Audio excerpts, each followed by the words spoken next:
இங்க பாரு, நான் வெள்ளாம வட்டி நல்ல விளைச்சல் இந்த முறை.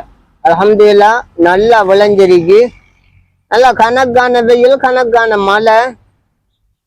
இந்த நல்ல உரம் போட்டிருந்தேன், மருந்து அடிச்சிருந்தேன். எல்லாம் நம்மட முயற்சி, நம்மட கட்டித்தனம் விளங்குதா?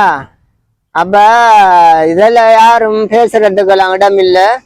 நான் ஒரு கதறு கூட இல்ல வயலுக்குள்ள அப்படி மிஷினால வட்டி மிச்சப்பட்டதுக்கெல்லாம் நெருப்ப வச்சு பத்த வச்சு போட்டு வந்துட்டு யாருக்கு என்னத்தை கொடுக்குற? எல்லாம் நம்மட முயற்சி, நம்மட கட்டித்தனம். வாரம்தான் ஹாஜியாருக்கு என்ன நடந்தது என்பதனை பாருங்கள். அல்லாஹோ யா அல்லாஹ் ரஹ்மான, என்ன சோதனையோ கிடக்குவாப்பா. பெருசா வட்டி கட்டி எல்லாம் கொண்டுட்டு வந்தோம். பாருங்க, அல்லாஹ் மறந்து நம்ம கதைச்சு போட்டேன். யாரெல்லாம் என்ன மன்னிச்சிரு ரப்போ.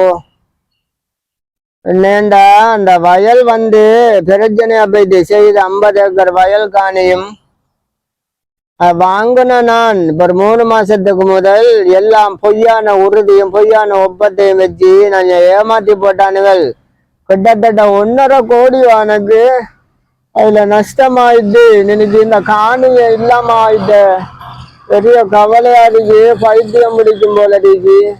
அல்லாஹ்வை மறந்து நாம கதைக்கம் பேசுறோம். இன்றைக்கு நாம நடு ரோட்டுல நிக்க வேண்டி வந்துருக்கு. என்ன மாட்டான் இந்த முகத்தை காட்டுற மக்கள்கிட்ட, குறிப்பா வீட்டுல எப்படித்தான் காட்டுற, வெளிநாட்டுல மகன் இருக்கான் எப்படி இந்த பிரச்சனையில செல்றேன்னுதான் யோசனையா கிடக்கு.